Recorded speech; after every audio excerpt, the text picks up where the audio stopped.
Assalamualaikum warahmatullahi wabarakatuh. Bertemu lagi di Studi Islam Indonesia. Kali ini kita akan mengupas tentang peran ulama abad ke-13 hingga abad ke-19. Peran ulama ini dalam konteks ini adalah tentang gerakan nasionalisme di Indonesia. Tokoh-tokohnya diantaranya adalah ada Nuruddin Araniri, kemudian Syekh Abdul Rauf dan Arsyad Al-Banjari. Tiga tokoh ulama besar inilah yang pada dasarnya dia sudah melakukan gerakan-gerakan nasionalisme walaupun saat itu masih berbentuk kerajaan-kerajaan yang ada di Nusantara ini. Ketika kita mengupas tentang apa sih yang dimaksud dengan ulama, istilah ulama itu sering dikaitkan dengan orang-orang yang memiliki ilmu agama atau ilmu agama. Ulama adalah kata jamak dari kata tunggal alim, yang secara literal itu adalah ulama, berarti orang-orang yang berilmu.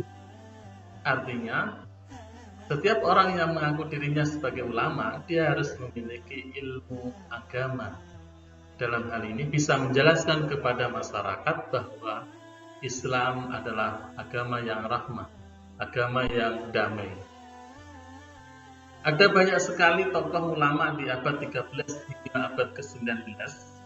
Di antaranya adalah ada Nuruddin Araniri, ada Syekh Abdul Rauf, kemudian ada Arsyad Al-Banjari.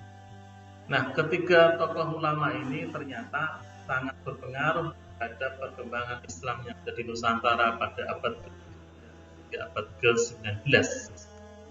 Tokoh ulama yang pertama kita akan mengupas Nuruddin Araniri, tokoh ulama di Aceh yang cukup terkenal. Nuruddin Araniri ini memiliki nama lengkap Nur Aldin Muhammad Ibnu Ali Hasan Muhammad Hamid Al-Biri Al-Khuraisi As-Sabi'i. Ini adalah nama lengkapnya yang dikenal dengan Nuruddin Araniri. Ia diperkirakan lahir pada akhir abad ke-16 di kota Ranir. Kota Ranir ini adalah sebuah kota pelabuhan di pantai Gujarat, kalau sekarang India ini. Dia datang ke Aceh ini, kemudian menjadi seorang penasihat utama di sana hingga tahun 1644. Beliau adalah ulama penasihat Kesultanan Aceh pada masa kepemimpinan Sultan Iskandar Sani yang biasa dikenal dengan Iskandar II. Silsilah keturunan Araniri ini berasal dari India dan keturunan Arab. Tapi ia juga lebih dianggap sebagai alim Melayu Indonesia daripada India atau Arab, karena ibunya adalah seorang Melayu, tetapi ayahnya berasal dari keluarga imigran Hamdrani yang mempunyai tradisi panjang perpindahan ke Asia Selatan dan Asia Tenggara. Nuruddin Araniri termasuk seorang yang berilmu tinggi atau tokoh ulama di saat itu, yaitu orang yang memiliki pengetahuan tak terbatas dalam satu cabang pengetahuan saja. Ilmu-ilmu yang dikuasai adalah sejarah, politik, filsastra, filsafat, fikih, tasawuf, bahkan ilmu-ilmu agama atau sufisme. Ia menulis banyak kitab, bahkan sampai 29 kitab yang dia karang, dan kitab yang paling terkenal adalah Bustanul Salatin. Dalam riwayat pendidikannya, dia termasuk orang yang suka belajar tentang agama. Dia belajar agama di kota Ranir, yaitu kota kelahirannya, dan dia adalah sarjana India. Kemudian ia melanjutkan pendidikannya ke wilayah Hadramaut dan pergi ke Mekah pada tahun 1582 Masehi untuk melaksanakan ibadah haji dan ziarah ke Madinah. Setelah itu setelah perjalanan panjang dalam belajarnya, dia kembali lagi ke India. Sebagai kota kelahirannya, dia kembali ke India. Araniri juga mengikuti jejak langkah pamannya dan ulama-ulama yang diikutinya, yaitu ulama Hadrami. Lebih jauh lagi, orang-orang Hadrami ini biasanya adalah dia mengirimkan anak-anaknya atau pemuda-pemudanya mereka ke tanah leluhur mereka yaitu Harmain untuk mempelajari ilmu-ilmu agama.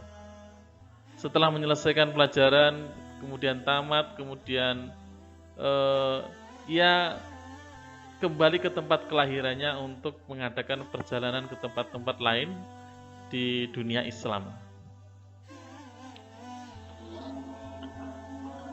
Selanjutnya, Syekh Nuruddin Araniri ini juga mengikuti jejaknya untuk merantau ke Aceh. Inilah awalnya dia datang ke Aceh pada tahun 1047 Hijriah atau sama dengan 1637 Masehi, di mana saat dia datang ke Aceh pada masa Sultan Iskandar Sani.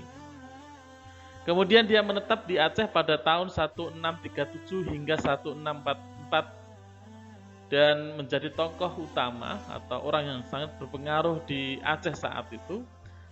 Selain dia sebagai ulama besar, dia adalah sebagai seorang penasihat raja, dan keluarganya nampak sudah pernah berhubungan dengan orang-orang Aceh, artinya sudah punya jaringan sebelumnya si Araniri ini. Peranan Araniri ini di Aceh ini sangat dianggap orang yang berhasil, namanya berhasil. Dia memimpin ulama di Aceh. Dia telah menghancurkan ajaran tasawuf falsafi Hamziah Al-Khansuri yang dikhawatirkan dapat merusak akidah umat Islam, yang khususnya umat Islam yang awam, terutama yang baru untuk Islam begitu ya. Karena tasawuf al-falsafi ini berasal dari ajaran Al-Hajj Al-Arafi Al-Surhati yang khas dengan doktrinnya yaitu tentang wahdatul wujud atau wahdatul wujud, yaitu menyatunya dan pemikirannya tentang politik.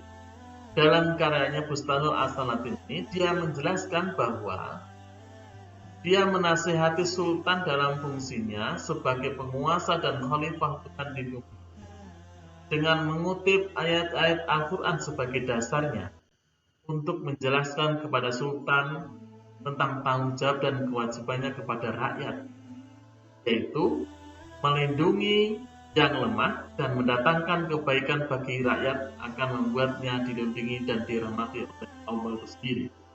Inilah pemikiran nasionalisme yang dilakukan oleh Araniri, di mana pikiran ini sangat berpengaruh di daerah-daerah Aceh di sana.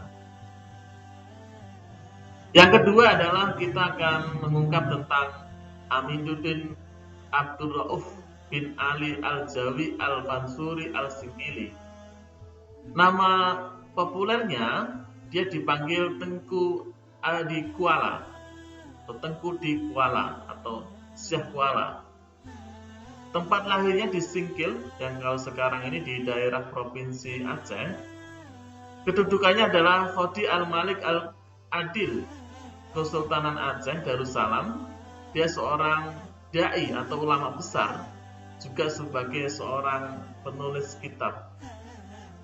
Beliau wafat di Kota Raja, sekarang adalah Banda Aceh, pada tahun 1693. Jika kita lihat riwayat pendidikan Syekh Abdul Rauf Singkil ini, dia pertama kali belajar agama kepada seorang ayahnya, yang kemudian dia melanjutkan lagi di Barus, Mansur Barus.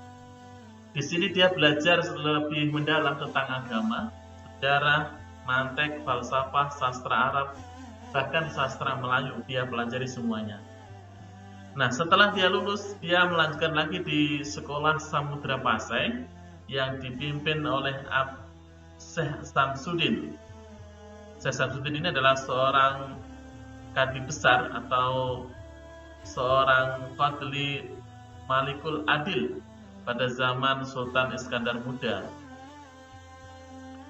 Di dalam perjalanannya, Syekh Abdul Rauf As-Singkil ini kemudian dia belajar setelah di Barus, kemudian di Aceh, kemudian di Zaman, kemudian di Makkah, Madinah. Di Makkah, Madinah ini dia belajar kepada beberapa ulama secara informal gitu, dengan Muhammad al-Babili dari Mesir dan Muhammad al-Barzazi dari Anatolia. Dia belajar banyak tentang agama. Selain dia belajar tentang agama, dia juga menjalankan ibadah haji dan umrah di Makkah.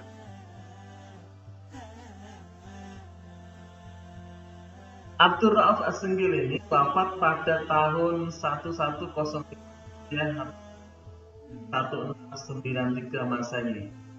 Beliau adalah seorang ulama besar di abad ke-17 dan seorang tokoh kunci pada perkembangan Islam, terutama di bidang tasawuf, sebagai salah satu seorang yang sangat berpengaruh saat itu. Hampir semua silsilah tarekat Astariyah ini berpusat kepada dirinya dan melalui sejumlah murid-muridnya. Yang tarekat ini tersebar ke berbagai wilayah di dunia dan di Melayu Nusantara. Ulama yang ketiga adalah Arsyad Al-Banjari. Dia adalah seorang ulama besar. Dia lahir di Desa Lokabang pada hari Kamis dini hari 15 Safar 1122 Hijriah yang bertepatan pada tanggal 19 Maret 1710 Masehi. Dia adalah seorang anak pertama dari keluarga muslim yang taat beragama, pasangan dari Abdullah dan Siti Aminah. Di dalam pendidikannya, Arsyad ini, dia belajar ke Tanah Suci setelah beliau mendapatkan izin dari keluarganya dan Kesultanan Banjar. Karena beliau termasuk orang penting di Kesultanan Banjar sebagai seorang asing.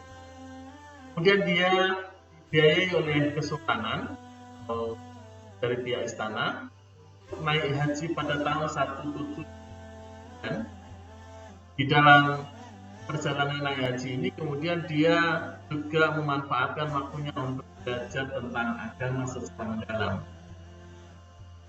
Ketika dia usai berhaji, Arsyad kemudian bermukim di Tanah Suci atau di Haramain selama 30 tahun untuk menuntut ilmu, yaitu di Masjidil Haram. Dia belajar kepada beberapa guru atau besar, diantaranya adalah Syekh Ahmad bin Abdul Mun'im Al-Damanhuri, atau yang kedua adalah dengan Syekh Muhammad Al-Murtado bin Muhammad Al-Zabidi, dan yang ketiga Syekh Hasan bin Ahmad Al-Zamani. Inilah guru-guru besar beliau di mana dia belajar mendalami tentang agama. Di dalam pemikirannya, metode dakwah yang dilakukan oleh Al-Banjari ada 3. Yang pertama adalah metode bilhal dan metode bilisan, kemudian metode biltabah. Metode bilhal ini menjelaskan bahwa keteladanan yang baik atau sana yang direfleksikan dengan tingkah laku keseharian ini, maka dalam keseharian ini disaksikan oleh murid beliau sampai termasuk dalam proses belajar mengajarnya pada santri-santri. Selain itu, metode bilisan dengan mengadakan pengajaran dan pengajian yang bisa diikuti oleh siapa saja. Bilisan ini, baik keluarga, kerabat, sahabat, dan handetolan yang mengikuti. Dan yang ketiga adalah metode bil kitabah, di mana menggunakan bakat yang mereka miliki atau beliau miliki, termasuk adalah tulis menulis, sehingga memunculkan lahirnya sebuah ketajaman pena kitab-kitab yang dengan umat. Buatannya yang paling monumental atau paling terkenal adalah Kitab Sabilal Muhtadin.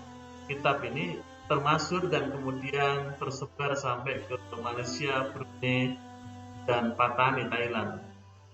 Inilah beberapa pemikiran-pemikiran yang dilakukan oleh tokoh-tokoh ulama saat itu, dan termasuk tokoh ulama Al-Banjari. Barangkali itu yang bisa kita diskusikan, kita kupas hari ini tentang peran ulama abad ke-13 sampai abad ke-14 banyak ulama-ulama yang lain yang tiga tokoh ulama ini yang memiliki peran yang sangat penting di dalam ajaran Islam di Nusantara. Terima kasih, sampai ketemu lagi. Assalamualaikum warahmatullahi wabarakatuh.